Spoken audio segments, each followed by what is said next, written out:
first week, 10 days, no one knew what was going to happen because the lockdown was basically unprecedented. No one knew what to do, least of all us.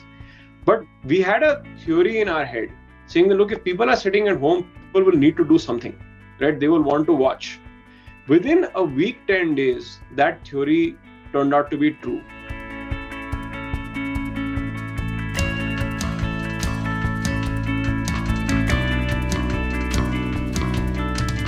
Pragmatic, hands-off, and particular.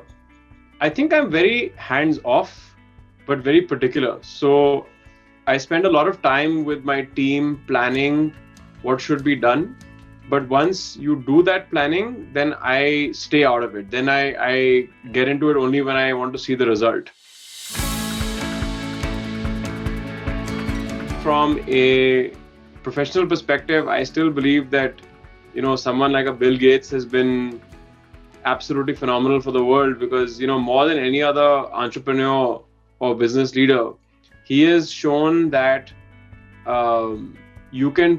he can be successful at whatever he puts his mind to. I think one other one would be someone like Dhirubhai Ambani, actually more than anyone else, because again, built something from, I know it's a cliched answer, but built something from absolutely nothing and did it in a time period that it was much harder to do business than it is today.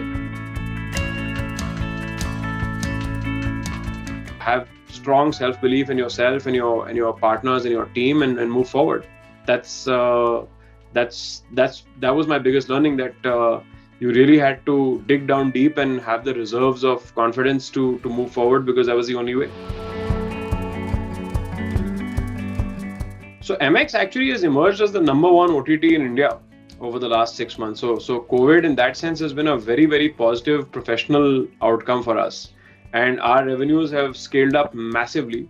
Our viewership and engagement has scaled up massively. Like I said, we've emerged ahead of everybody else. More than 200 million monthly actives in India alone.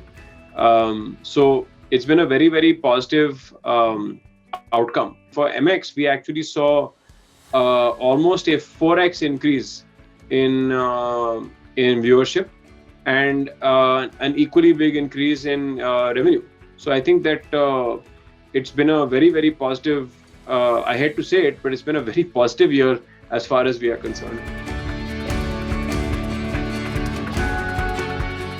So I think, to be very honest, the first week, 10 days, no one knew what was going to happen because the lockdown was basically unprecedented. No one knew what to do, least of all us. But we had a theory in our head saying that, look, if people are sitting at home, people will need to do something, right? They will want to watch. Within a week, 10 days, that theory turned out to be true. So in fact, what we did was we released more shows than we had planned to, because we were lucky, we had quite a few shows lying in various stages of finishing. So during the lockdown, we actually, from the end of March to, I would say, the end of, middle of June, which is what I would say where the sort of lockdown started to really open up, we released 8 shows. So a large number of shows that did very, very well for us. Normally, we would have had a release calendar of putting this out over a, let's say, 5 to 6 month period, and you would have had more shows coming, and there were questions of saying that if you release more now, production obviously had stopped. What will you do towards the end of the year? But we took a very clear call saying that no, we think that there is an opportunity here because people are coming. Television is not producing anything new because television obviously produces on a day-to-day basis. So they had no bank. Sports was gone. So we saw this big opportunity and we decided to jump into it wholeheartedly. And we took that call very quickly. Within, like I said, within the first 5-7 days of the lockdown happening. What we have learned now is that work from home is absolutely possible. There is no, I think the emergence of broadband, 4G, smart devices, etc., has made sure that there is no impediment to it. So I think what will end up happening is that you'll have a hybrid situation where you'll have a lot of people who have, a desire to come to the office, and they will for maybe a few days a week, maybe for a few months at a time. And there'll be certain people who will prefer to work completely remotely, and companies will be totally okay with it. I mean, today I'm sitting in a small town in Himachal Pradesh, and our company is running absolutely normally. We've got people across the world sitting in different locations, and things are running absolutely fine. I think the biggest thing that work from home is going to do is going to improve small towns in India, because right now anybody who wanted to work with some fast moving company, some hotshot industry, wanted to move to Delhi, Bombay, Bangalore. And today you can live in Shimla, you can live in Jabalpur, you can live in anywhere else in the country, and you can work at that equally fast moving hotshot company.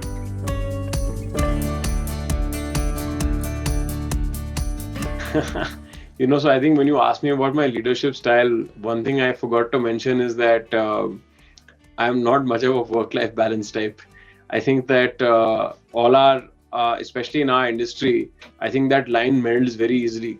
So in one sense, I've been very happy, because, what used to happen is that, you would come home at a certain point of time, and then it would be disruptive. But now, because if you had work after, but now it's like a fluid experience. You take I personally like, go for a run in the evening. So you take that time out and you come right back to work. So I love the outdoors, which is why I'm up here. My family has a home up here in Himachal. I love hiking. I love going off the beaten path. So even when I go hiking, it's, I'm well known with many of my friends to, start walking in a particular direction. The path ends and I'm just like, chalo, koi baat nahi, let's just keep going. Let's see what happens, kind of thing. So I love the outdoors. And beyond that, I continue to also consume a lot of entertainment content. I will watch everything from Israeli to German to French to British to Colombian shows and movies. I recently read an article on a website that I frequent that said, we thought streaming was part of the future. Streaming is the only future. And I think that headline sums it up very very aptly. I think that entire industry is going to move to a situation where everybody, large parts of the world are going to have connected screens, internet connected screens, and we are going to need to serve up entertainment to all those people in the way that they want it, whether it is long form video, in which the shows and movies that we make, whether it's short form video with things like Takatak that we're doing, whether it's gaming, whether it's music, whatever it is, right? So I think the biggest difference is going to be that entertainment used to be, broadcast, and it has now become completely personalized.